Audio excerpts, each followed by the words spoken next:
Halo semuanya, di video kali ini saya akan menceritakan sebuah film hacker terbaik sepanjang masa. Film bergenre kriminal misteri garapan Jerman tahun 2014. Bercerita sekelompok hacker yang terobsesi dengan hacker idolanya sehingga melakukan segala cara agar dinotis sama hacker idolanya itu. Ya, inilah dia Who Am I?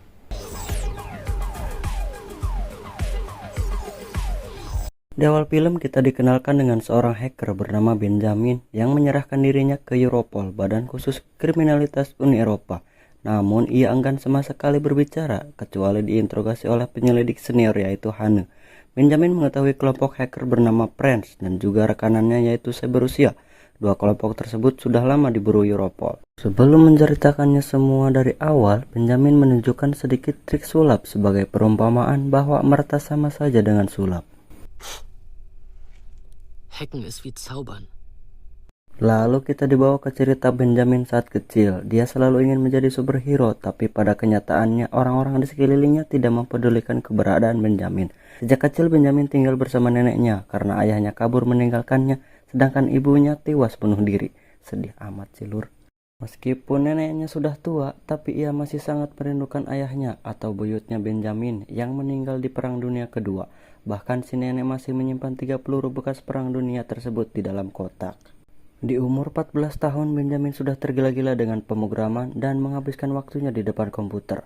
Disinilah untuk pertama kalinya Benjamin merasa menguasai sesuatu. Di dunia nyata, Benjamin selalu tak dianggap culun prik pecundang lah. Tapi di dunia maya yang tanpa batas, Benjamin merasa diakui. Sampai akhirnya Benjamin masuk ke Darknet, tempat di mana para hacker berkumpul. Benjamin mengidolakan seorang hacker bernama MRX yang bisa meretas semua sistem. Ya bisa dibilang raja terakhir. Ia pernah ganti profil sosmed orang pakai foto bujur cuy. Dan masih banyak yang lainnya. Yang pasti ia tidak pernah pandang bulu siapa korbannya. Dan inilah alasannya sehingga ia dianggap sebagai pahlawan bagi kalangan hacker. MRX punya 3 visi misi. Pertama, tidak ada sistem yang aman. Kedua, incarlah sesuatu yang mustahil. Dan yang terakhir, bersenang-senanglah di dunia maya dan di dunia nyata. Artinya, MRX tidak membatasi para hacker di dunia maya, tetapi mereka juga harus melakukan hal-hal yang gila di dunia nyata. Benjamin bekerja sebagai pengantar pizza, lalu ia sedang mengantarkan pesanan ke gerombolan anak-anak kuliah hukum. Dan disitulah ada sesosok mbak-mbak imut bernama Mari, wanita pujaan hati Benjamin pas masih SMA dulu. Tapi ya gak ada yang inget sama sekali, karena Benjamin kan bukan siapa-siapa. Supaya Mbak Mari bisa ingat kepadanya dan bisa mendapatkan hatinya, dengan skill pertasnya Benjamin pun nekat mencari soal ujian untuk diberikan ke Mbak Mari. Dia tahu soal ujian disimpan di server utama kampus. Tepat ketika aksinya selesai, Benjamin ketahuan security. Alhasil karena gak ada catatan kriminal, Benjamin pun dihukum 50 jam pelayanan masyarakat. Bersih-bersih sampah gitu cuy. Dan disitulah awal pertemuan Benjamin dengan berandalan bernama Max yang akan mengubah hidupnya. Mereka pun ngobrol-ngobrol sampai akhirnya Max pun tahu kalau Benjamin dihukum karena membobol server kampus. Max pun tertarik dengan kenekatannya itu dan mengajak Benjamin untuk datang ke pestanya malam itu. Ia pun senang karena akhirnya ada orang yang memperhatikannya. Benjamin pun pergi ke pesta dan terlihat di pesta itu ada Mbak Mary, wanita pujaan hatinya yang sedang digoda oleh temannya bernama Oscar. Lalu Max pun mengajak Benjamin untuk ke kamar atas dan memperkenalkan kedua berandalan lainnya, Paul dan Stefan. Paul adalah penggila hardware, hanya dengan motherboard dan klip kertas ia bisa membuat apa aja cuy. Sedangkan Stefan, ia adalah dewanya software, ia dapat menemukan celah dalam program apapun dan kelakuannya sangat-sangat di luar Nurul, gelo. Benjamin diminta Max menunjukkan kebolehannya dan dengan isinya, Benjamin mematikan lampu semua rumah di sana. Tak lama kemudian Ladusing pun datang dan ternyata itu bukanlah rumahnya Max. Mereka pun langsung lari dan mengajak Mbak Mari. Sampai di tengah jalan mereka pun akhirnya pisah dengan Mbak Mari. Dia pun akhirnya ingat namanya Benjamin. Benjamin Engel. Sesampainya di rumah, Benjamin pun sangat panik karena neneknya gak ada.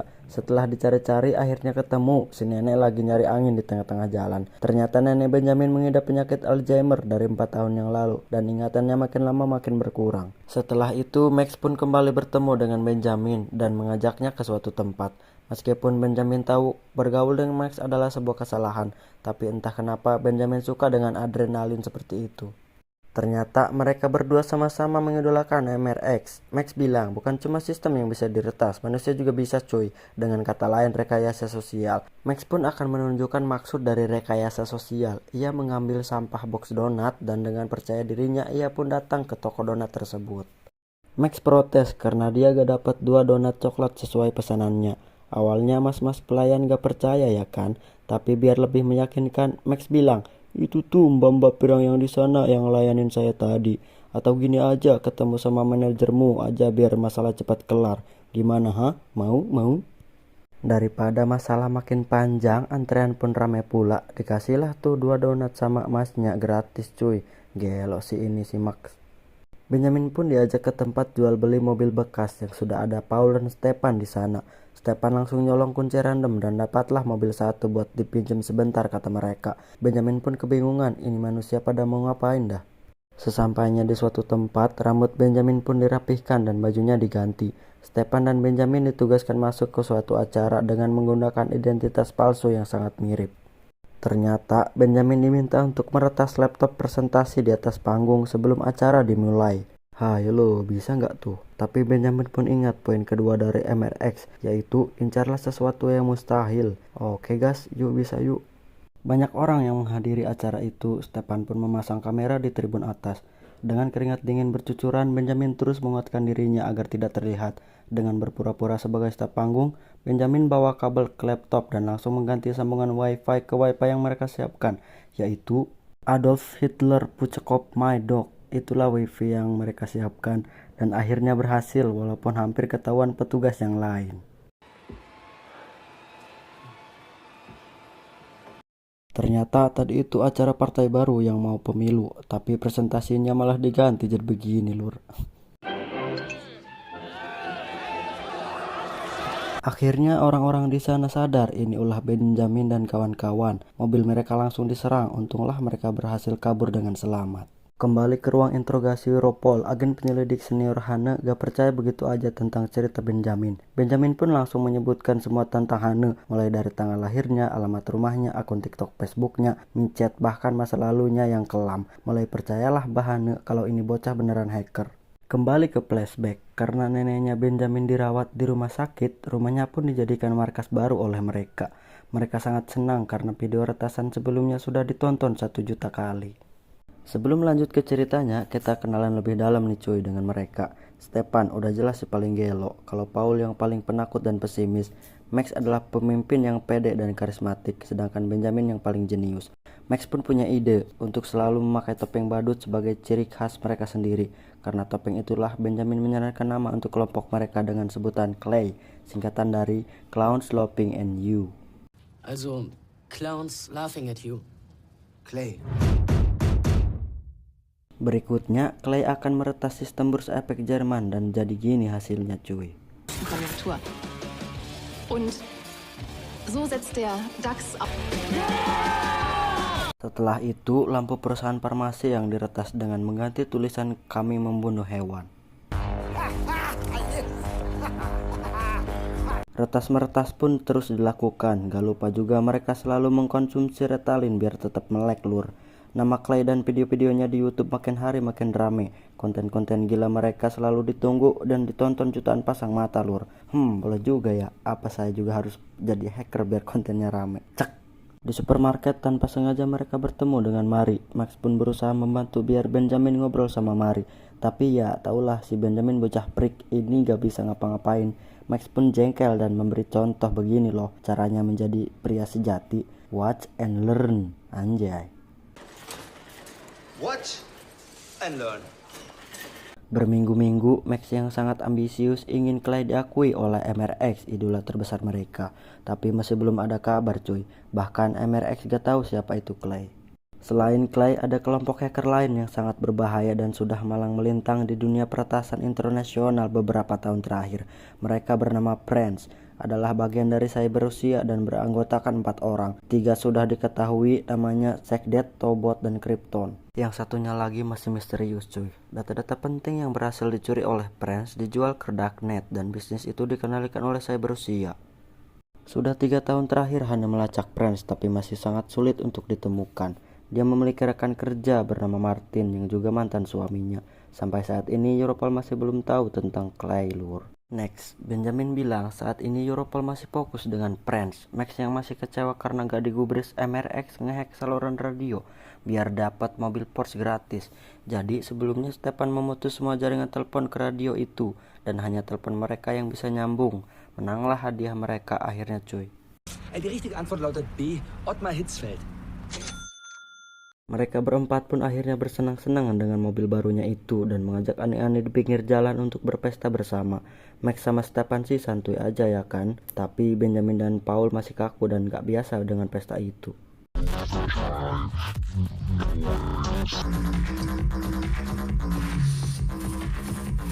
Setelah itu, Benjamin mendatangi Mary dengan mobil Porsche-nya. Mereka pun akhirnya ngobrol-ngobrol, bercanda-bercanda ya kan, sampai akhirnya Mary yang kebingungan akhirnya kembali ke dalam gedung dan Benjamin kesal-kesal sendiri dengan kebodohan yang ia lakukan tadi. Ternyata Oscar melihat kejadian itu dan langsung membogam si Benjamin. Keesokan paginya, MRX akhirnya japri ke Clay, bukan untuk memuji tapi malah mengata-ngatai bahwa Clay bukanlah pemain besar dan bukan kelompok yang berbahaya. Intinya MRX menegaskan kalau Clay bukanlah kelompok hacker yang hebat. Makin marahlah tuh si Max. Max keterima, oleh karena itu Max ingin melakukan aksi lebih gila lagi. Benjamin mengusulkan untuk menyerang BND, Badan Intelijen Jerman. Meskipun BND dijaga sangat ketat, tapi Benjamin sangat yakin bahwa yang namanya sistem pasti ada celahnya. Aksi yang sudah disusun dengan sangat rumit pun dimulai. Pertama, mereka ikutin truk sampah dari BND dan masuk ke TPS pusat. Mereka mencari kertas apapun yang ada interaksi dua orang. Dapatlah tuh akhirnya kartu ucapan ulang tahun ke karyawan BND bernama Mbak Gerdi. Dengan mengirimkan email atas nama temannya Gerdi, dia dipancing buat ngeklik link yang ada di sana. Link yang bisa memberikan Clay akses masuk ke dalam sistem mereka. Dungunya lagi cuy, kerjaan Gerdi ini mengatur pendistribusian kartu akses dari BND. Dengan gampangnya dia ditipu dan mengirimkan kartu akses tersebut ke mereka. Sebelumnya banyak yang mencoba meretas sistem BND, tapi gak ada satupun yang berhasil. Karena mereka cuma dari komputer dan Clay lah satu-satunya yang nekat masuk ke BND. Badan Intelijen cuy bisa-bisanya. Dengan memakai topeng badut, mereka masuk ke BND saat tengah malam. Stefan bagian ngilangin rekaman CCTV, Paul bagian madamin listrik, Max yang ngeliatin kode akses ke ruang server utama, sedangkan Benjamin pengeksekusi terakhirnya untuk meretas sistem di ruangan tersebut. Udah kelar nih coy, tapi Benjamin keinget sesuatu dan balik lagi ke server tersebut. Apa yang dia lakukan? Wait, nanti kita cari tahu bareng-bareng. Keberhasilan itu langsung dirayakan dengan berpesta gila-gilaan. Mereka yakin sudah berada di puncak karena berhasil membobol sistemnya BND. Ternyata Clay meretas semua printer di kantor BND, mengaprint kertas dengan gambar badut yang bertuliskan Clay ada di sini, tidak ada sistem yang aman. Di pesta itu, Benjamin bertemu dengan Mary. Oscar yang melihat keberingasan Benjamin dan kawan-kawan langsung jiper gak tuh. Sampai akhirnya Benjamin ngelihat Max dan Mary yang sedang berciuman. Benjamin pun benar-benar ngamuk dan gak habis pikir dengan kekunyukan Max. Dia gak mau membuka pintu rumahnya. Max bilang, tanpa kami kamu tuh bukan siapa-siapa. Gak terimalah Benjamin dibilang gitu. Ingat kan cuy pas si Benjamin balik lagi ke server BND, ternyata dia mengambil data-data terenkripsi dari server BND untuk membuktikan bahwa dirinya adalah siapa-siapa. Benjamin pun mengirimkan data-data itu ke MRX. Dari yang awalnya ngertas lucu-lucuan, sekarang sudah menjadi kriminalitas tingkat tinggi. Pembobolan server dan pencurian data rahasia dengan keamanan tingkat tinggi sudah didengar oleh Hane. Meskipun itu kejahatan besar, tapi ahli sistem di sana tahu jika yang melakukannya adalah orang yang jenius. Karena sistem canggih mereka bisa diretas hanya dalam waktu 2 menit 23 detik saja cuy. Saat Benjamin terbangun, teman-temannya sudah masuk ke dalam rumah dan pergulatan pun terjadi antara Max dan Benjamin.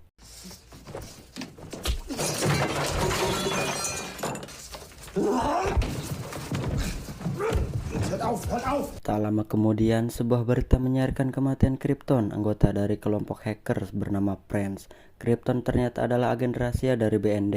Dia menyusup ke dalam Prince untuk mengumpulkan informasi-informasi tentang para hacker. Ternyata data transkripsi yang dikirim Benjamin sebelumnya adalah daftar nama-nama karyawan rahasia BND dan ada nama Krypton di dalamnya. Sudah jelas langsung dibunuhlah Krypton sama anggota Friends atau sahabat Rusia karena sudah berkhianat. Selain itu, Clay sekarang menjadi buronan karena sudah membobol sistem BND. Ngamuklah mereka bertiga. Cuk, ente ngambilin apa dari server BND? Kenapa kasusnya menjadi rumit gini? Kan udah dibilang jangan ngambil apapun yang rahasia dan berbahaya. Akulah akhirnya kalau Benjamin ngambil data enkripsi rahasia lalu diberikan ke MRX. Aku cuma pengen pembuktian dari MRX dan juga pembuktian ke kalian bertiga, kata Benjamin. Mereka berempat pun langsung paham kenapa kasusnya bisa jadi sebesar ini. Karena MRX Lur adalah anggota keempat kelompok Friends. Sudah pasti dia jual data karyawan rahasia itu ke cyber Rusia ya kan? Alhasil Krypton pun langsung dibunuh karena sudah mengkhianati dan membahayakan mereka semua. Masalahnya BND dan Europol kan gak tahu kalau data itu dikirim ke MRX. Jadi mereka menganggap Clay lah yang membunuh si agen rahasia Krypton. Karena BND sudah dibobol dan Hane belum berhasil mengungkap hacker-hacker tersebut, Hane terancam dipecat dari jabatannya. Mereka berempat pun semakin panik dan ketakutan. Kalau nggak masuk penjara ya dibunuh juga kayak Krypton. Benjamin pun akan bertanggung jawab atas kesalahannya ini. Ia berencana membongkar identitas MRX karena dialah dalang sebenarnya dan nanti akan dilaporkan ke Europol. Setelah itu tiba-tiba Mari datang ke rumah Benjamin. Mari pun kaget melihat Benjamin yang babak belur karena Benjamin tiba-tiba hilang semalam. Benjamin bilang, kamu kesini karena nyariin Max kan? Hah, Max? Enggak, aku nyariin kamu, kata Mari. Karena Benjamin Parno ada agen-agen rahasia yang mengintai di sana, Mari pun langsung diusir dari rumahnya itu. Mereka pun mulai mencari keberadaan MRX, saking takutnya kelacak sampai-sampai pakai komputer di perpustakaan umum. Biar gak ketahuan sama Europol, Benjamin memakai nama samaran, Who Am I, untuk menghubungi MRX, dan tiba-tiba MRX memberikan akses saluran pribadinya. Ketika sudah masuk, mereka pun akhirnya ngobrol-ngobrol. Clay sudah tahu jika MRX anggota dari kelompok hacker Friends, dan Clay sok-sokan mau gabung dengan mereka. Tapi MRX gak mau nerima begitu aja. Dia ingin Clay melakukan aksi gila lagi dan memberikan mereka sebuah pekerjaan baru di kantor BND. Kontak antara HMI dan MRX berhasil dilacak, tapi lokasi pastinya sangat susah diketahui karena menggunakan IP palsu dan 100 server berbeda yang berubah-ubah. Sampai akhirnya ketemulah lokasi HMI yang ada di perpustakaan umum. Tepat ketika pekerjaan baru dari MRX selesai di-download, BND sudah sampai di perpus dan mereka semua langsung berpencar. Benjamin memberitahu Hane apa pekerjaan dari MRX, yaitu mengirimkan Trojan ke sistem Europol. Tapi tujuan Benjamin datang ke Europol untuk membongkar identitas MRX dan membuktikan dialah dalang pembunuhan Krypton. Dengan memberikan informasi itu, Benjamin berharap ia bisa dibebaskan dari daftar buronan. Mereka berencana menjebak MRX agar bisa masuk ke dalam komputernya. Sebelum aksi dimulai, semua jejak tentang keberadaan Clay dihancurkan. Di situ Max minta maaf ke Benjamin atas kejadian sebelumnya. Max benar-benar menyesali perbuatannya dan mengatakan jika dia sebenarnya gak bisa melakukan apa-apa, buat program aja gak bisa, dan dia sangat iri dengan kemampuan Benjamin. Sampai akhirnya mereka berdua berbaikan. Agar jejak mereka benar-benar tidak terlacak, dibakar dong rumahnya nenek Benjamin. Mereka pun OTW ke kantor Europol, tapi kali ini sangat-sangat susah menembusnya karena CCTV di mana-mana dan keamanan sangat ketat. Mereka coba pakai metode bobol ke BND sebelumnya, tapi tetap gak berhasil. Coba masuk lewat saluran pembuangan juga gak bisa.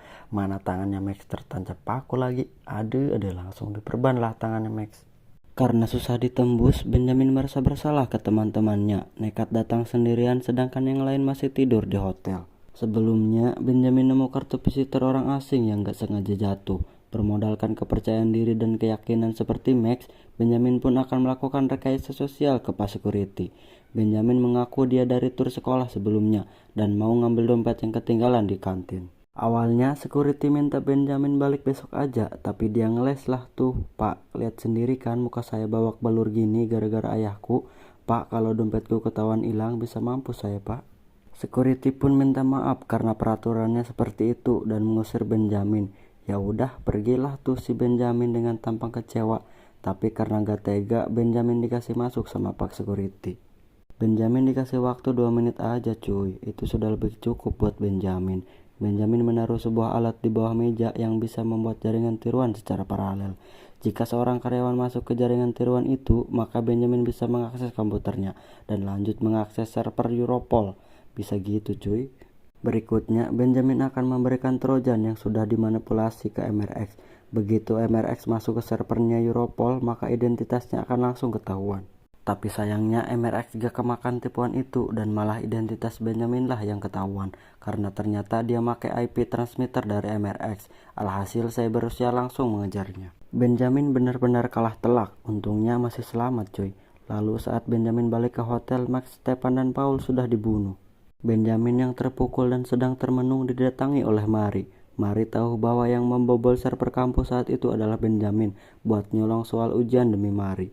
Mari pun berterima kasih atas usahanya itu dan mereka pun akhirnya bercipok-cipokan, cok. Benjamin yang tahu kalau Mari bosan hidup gitu-gitu aja dan ingin pergi bebas entah kemana, mengajak Mari pergi dengannya. Dan itulah cerita Benjamin sampai akhirnya berada di ruangan interogasi Europol kembali. Benjamin bilang jika dia ingin tidak terlihat lagi seperti dulu, Benjamin akan memberikan informasi tentang MRX dan Friends, tapi dia ingin mendapatkan identitas baru dan program perlindungan saksi dari Europol. Jika identitas MRX berhasil dibongkar, maka semua permainan ini akan berakhir. Sebenarnya Martin agak janggal dengan cerita-cerita Benjamin, tapi Hane meyakinkannya bahwa Benjamin bukanlah siapa-siapa, dia cuma gak sengaja bermain api tanda kutip. Dan yang paling penting, Benjamin bisa menuntun mereka menemukan MRX, lalu menemukan kelompok hacker Friends yang sudah jelas mereka sangatlah berbahaya. Akhirnya dikasihlah kesempatan si Benjamin, dia mencoba menyerang titik terlama MRX yaitu harga dirinya. Benjamin menyamar jadi MRX dan menjelek-jelekannya di darknet. Digembar-gemborin cuy kalau MRX sudah ngejual identitas dan kerja untuk pemerintah, jadi mata-mata hackers, ngebunuh Krypton dan lain-lain. MRX asli yang tahu namanya dijelek-jelekin gak terima dan Benjamin menggunakan cara yang sama seperti MRX, yaitu dengan menggunakan IP transmitter. Jebret, ketahuanlah identitas dan lokasi MRX saat itu dan langsung ditangkap. I'm MRX. I never worked for the government. What the? Who the fuck are you? Nama asli MRX adalah Sean dan masih umur 19 tahun cuy. Gelo. Sesuai janji, Benjamin akan mendapatkan program perlindungan saksi dan memiliki identitas baru. Tapi tadi Hane sempat merasa ada yang janggal karena ada luka di tangan Benjamin. Hane pun datang ke rumah neneknya Benjamin, tapi ternyata baik-baik aja gak kebakar. Dan Hane menemukan bungkus Ritalin di kamar Benjamin. Setelah itu, Hane menemui Mari dan menanyakan tentang Benjamin. Tapi anehnya Mari juga gak kenal siapa itu Benjamin. Oh iya, aku inget Benjamin anak aneh yang mesti duduk paling belakang di sekolah SMA dulu katanya. Makin bingung lah tuh si Hane. Lalu Hane menemui dokternya nenek Benjamin yang juga kenal banget sama Benjamin. Dokter bilang jika Benjamin adalah anak yang tertutup dan dibesarkan di lingkungan yang gak jelas. Kata dokter, ibu Benjamin mengidap penyakit kepribadian ganda dengan 4 kepribadian dan ada kemungkinan penyakit itu nurun ke anaknya yaitu Benjamin. Apalagi kalau konsumsi obat-obatan tertentu yang bisa memudahkan penyakit itu muncul. Disela sama Hane tuh. Kalau obat Ritalin dok, ya Ritalin salah satunya kata dokter. Wah fix ini nih, ada yang gak beres sama Benjamin. Terakhir Hane menemui neneknya Benjamin dan ada kotak kosong di sebelahnya. Hane pun langsung kembali ke kantor dan mengatakan jika semua ceritanya Benjamin itu adalah sebuah kebohongan. Luka di tangan karena paku bukanlah dialami oleh Max, melainkan oleh Benjamin. Kunci mobil gak ada di Stepan, tapi juga ada di Benjamin. Lalu ibu Paul yang meninggal sejak ia kecil, itu juga kisahnya Benjamin. Selain itu, rumah neneknya juga baik-baik aja, gak ada mayat di hotel. Mari juga gak kenal siapa itu Benjamin. Dan terakhir Hane menunjukkan kotak milik neneknya di mana kotak itu kosong, 3 peluru kenangan perang dunia di dalamnya dibawa oleh Benjamin. Semua ini hanyalah ada di dalam imajinasinya Benjamin. Max, Stepan dan Paul adalah Benjamin itu sendiri dan Clay juga Benjamin seorang diri. Makin stres lah si Benjamin. Enggak, kamu salah, aku gak seperti ibuku. Aku baik-baik aja katanya. Karena Benjamin masuk kategori gangguan mental dengan kepribadian ganda, maka sesuai peraturan dia gak bisa dapat program perlindungan saksi cuy. Dengan muka sangat depresi dan kecewa, Benjamin ingin program perlindungan saksi itu tetap dilakukan, karena sudah pasti dia akan dibunuh oleh anggota Friends dan Cyber Rusia. Karena kasus ini sudah terselesaikan, kinerja Hane pun diapresiasi dan jabatannya kembali. Terlihat Hane yang masih kepikiran gimana nasib Benjamin selanjutnya. Sampai akhirnya ketika Benjamin akan diantar ke tempat pengadilan, Hane pun akhirnya diam-diam membantunya. Du hast 5 Minuten. Benjamin segera diminta mengubah identitasnya dalam waktu 5 menit, nanti Hane akan beralasan. Jika Benjamin kabur saat dalam perjalanan, yang selama ini diincar Europol adalah Prince dan MRX, sedangkan Benjamin bukanlah siapa-siapa. Jadi tenang aja, semua akan aman, kata Hane. Hane ingin Benjamin berjanji untuk berhenti meretas. Oke, aku janji akan berhenti meretas dan gak akan ada trik sulap lagi, kata Benjamin. Sebelum pergi, Hane penasaran dengan trik sulap gula batu yang dilakukan Benjamin sebelumnya. Diajarinlah akhirnya jika triknya adalah sebuah pengalihan, karena orang hanya mau melihat apa yang mereka ingin lihat. Benjamin pun akhirnya dibebaskan, tapi tiba-tiba Hane kepikiran trik sulap yang tadi. Jangan-jangan